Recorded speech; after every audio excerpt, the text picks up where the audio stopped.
everyone, welcome back to my channel, and in today's video we're going to be talking about why I recommend Filmic Pro. So before I get into the video, please ignore my voice. I'm going through a lot of allergies right now because pollen season. I'm also not wearing my glasses because I'm trying a new lighting setup and my lights, there's a big glare on my glasses and it's really distracting. So hello, this is Editing Reagan here. For some reason I zoomed in on my camera, and for some reason now I'm extremely close to the camera and out of focus. So I really don't want to scrap this video, so just deal with it for this once. Next time I promise it'll be so much better. The first reason why I recommend Filmic Pro is because, and I mean, okay, this is the biggest reason why I recommend Filmic Pro. It is because you have manual focus, and this right here is what's going to make your videos look so much more professional. You can change your focus, and that gives you the control. Put a blurry background on something if you want to put a blurry background, and you know, a lot of cinematic stuff has blurry backgrounds, so yeah. You can't really control your focus with the native camera app. You can only do that up to a certain extent, which is locking your focus and exposure so that it doesn't change in the middle of your shot, which that looks bad. Other than that, there's not really much you can do. So basically this right here is what it's honestly the game changer. There's also lots of other reasons, but that's the main one. So the second reason, that's a 1. The second reason as to why I recommend Filmic Pro is because you can change the frame aspect to pretty much whatever you want. You can do anything from 16:9 to 2.39.1. I think there's other ones that are even wider than that. There's all kinds of options. You can even do square for Instagram videos and stuff. You can also do vertical. You can do 9:16. Really, you just have it in the 16:9 version and then flip your phone vertical. The third reason, gotta check it this time.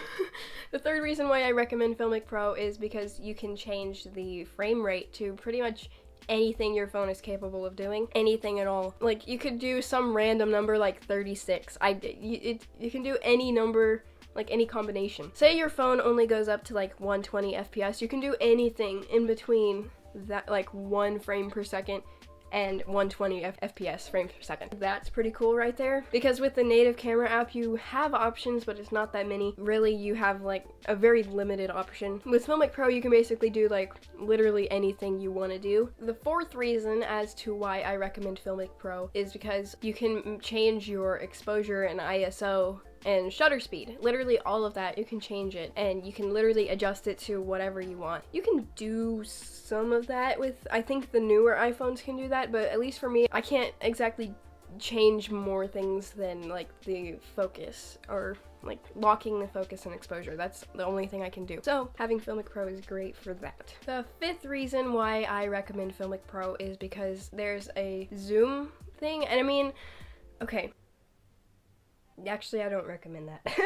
You can zoom with a regular camera anyways. Hold on, I'm thinking. What's the fifth one?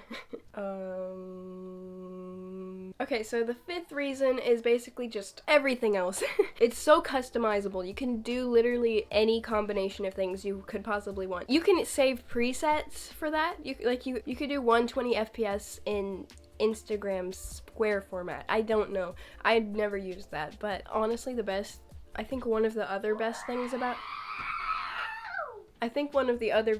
about that is you can set it to slow down your footage like you would normally in post. If you're gonna do 120 frames per second, obviously you would probably slow that down to 24 frames per second.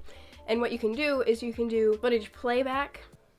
I think that's what it's called. I'll correct myself in editing if that's not what it's called. You can make your footage playback at a certain speed to 24 frames per second, and you can literally pick what frames you want it to be slowed down to, and it does it for you, and I honestly think that is very, very helpful. You can do it in post. You don't have to have Filmic Pro to do that, but honestly, I think it just makes everything so much easier. Some other things I recommend from Filmic Pro are optical image stabilization.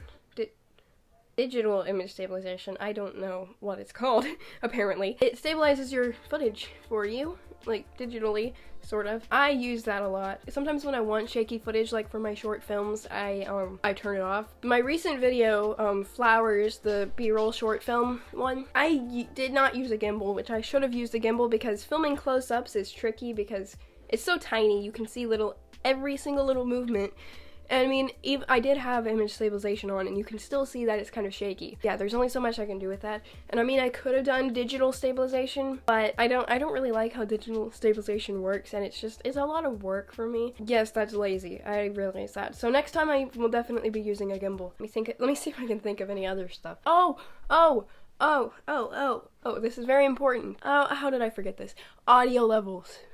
Audio levels. You can set your audio levels. You can't do that with the native camera app. You cannot do that at all. One drawback to Filmic Pro as compared to like a DSLR, you can't see exactly where your audio levels are. Normally, you would want to set your audio levels between 9 and 12 in order to like prevent a bunch of clipping and distortion and stuff. It's fine really, because all you gotta do is there's this little slider at the bottom of the screen, and you can slide it up and down, and I like to keep it right where the audio levels start entering the yellow zone, like barely into the yellow zone. And the reason why my past videos have been so quiet lately is because I apparently accidentally slid the audio level slider down really far, and it didn't pick up audio very loudly. So that's it for today's video. Sorry it was a little bit short, but this is like 5, 6, 7 reasons why I recommend Filmic Pro.